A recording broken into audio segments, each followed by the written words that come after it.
Hello there and welcome back to the channel. So here today is Thursday, January 12th, and we have Gearheart Factory on Archipelago. So we're gonna go ahead, or I went ahead and took her down. I had heavy cryoneers, zookas, and medic loaded, so that's what I went with. I did it in 4 attacks, so 3 GBE attacks and then one final heavy Zooka attack, and I went for the essentially push down and clear. If you don't have the GBE, or if you don't have the time, you can actually try to do a solo. It's possible. Beardaholic and the Chicken actually and CMOD all did. They're all featured on my channel, so you can go check them out and see different way. I decided to do it in a different way. No reason why copy what they did. So we're gonna go ahead again. Max level troops, MAF level artillery and barrage, and yeah, I have 92 GBE to start with. So let's take a look here really quickly. Give you my general idea for the plan and then show the execution. My general idea is I'm going to go with heavy Zooka. So I cannot afford to lose my heavies. So my first plan of action is to destroy these cannons right here. Second plan of action, my troops, I want to focus on pushing on this side where the mortars are, so I cannot afford having a rocket launcher shooting me from the side, potentially hitting my Zookas. So therefore what I have right here is I want to destroy those 2 rocket launchers too. Now I can go ahead and keep that shock blaster shocked, and I could have done that. I decided against it. Mainly for the reason that I had the GBE and I knew that I could take it. I could take it in one attack if I did it correctly. So therefore, I also decided to GBE this the shock blaster. It's not necessary. If you do it, you're gonna save 1 GBE attack, so you're gonna have 3 full attacks or maybe 2 full attacks to take this base down. The reason that I'm bringing cryoneers is I want to lower the damage per second of this. I want to increase the reload time of these mortars from 5 seconds to 10 seconds. That's going to help a lot. Now, the medics were actually not needed here. I kept them loaded because otherwise loading Zookas would have taken more time. And loading any other troop would have been redundant. It would have been unnecessary. So I just kept them on. So let's see. First attack. I think it was 2 barrages on the center slot, and then 5. It ended up being 5 artilleries on the center corner of all those. Then I dropped the remaining GBE on the rocket launcher because that was my purpose on the second attack. I think I did some mental calculations what was going to be better. And on high side, it would have been better if I had dropped a barrage and then an artillery. I ended up having 12 GBE or 15 GBE actually, that I couldn't use. So a barrage and the 2 artilleries would have been a lot better. So mission 1 of the goal was done on the first attack. Now we need to complete mission 2, which is the rocket launchers. We're gonna do that right now. I think it took 2 barrages again and 3 artillery shots, if I'm not mistaken.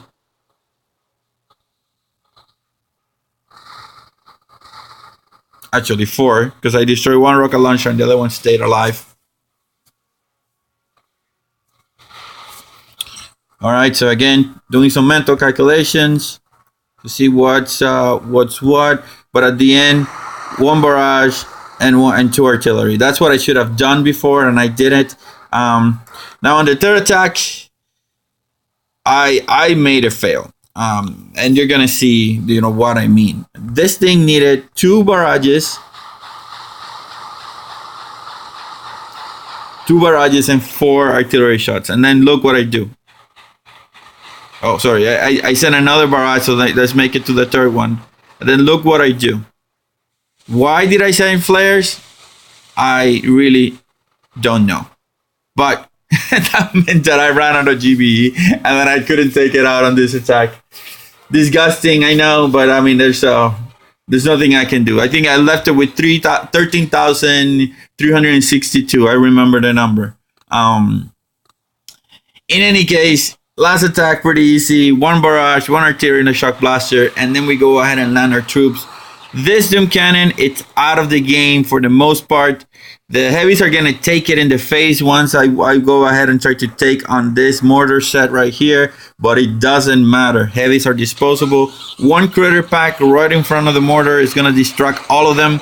Make sure you send them early. Do not send them straight into a crate, because otherwise all the shots are going to go in there.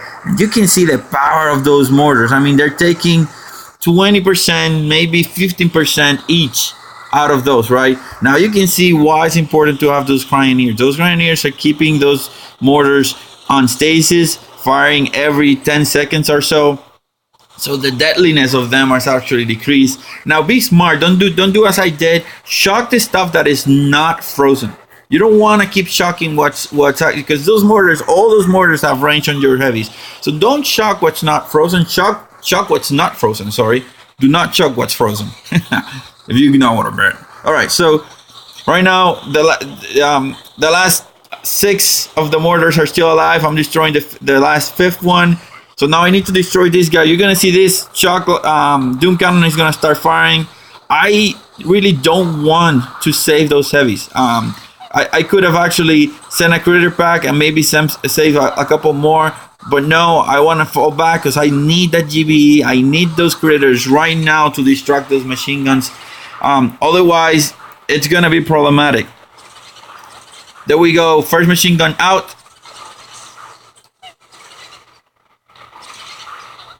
Unfortunately, the Zookas are focusing on the cannon first because it was the closest and it was more damage on the other stuff. But now you see here, I made it to the corner. The only thing that's actually firing is a Doom Cannon, but now he's not going to be able to fire anymore. I sent some critters to distract, hoping that it would last a little bit more, but it doesn't matter. It's only 2 cannons against a bunch of Zookas, and the Zookas are going to take this down no matter what. And bam, down went down Gearheart Factory in 4 attack with no boost, using 3 GB only attacks and 1 final heavy Zooka attack. In terms of difficulty, this was not as easy as last week, but there are different ways of doing it depending on your level of skill. So I want to say this is a solid 7 in terms of the difficulty, mainly because mortars do so much damage. So if you don't have the GBE to do this, then to do what I did, then look at CMOD, look at Beardaholics, or look at the Chicken. They have pretty good guides out there too that you can look at. Guys, I want to thank you for stopping by and checking my videos. Please click the like, click the subscribe button, and check my new series. It's gonna be popping on the final screen. I created a new account, so make sure you watch it out. In any case, guys, solid checking out.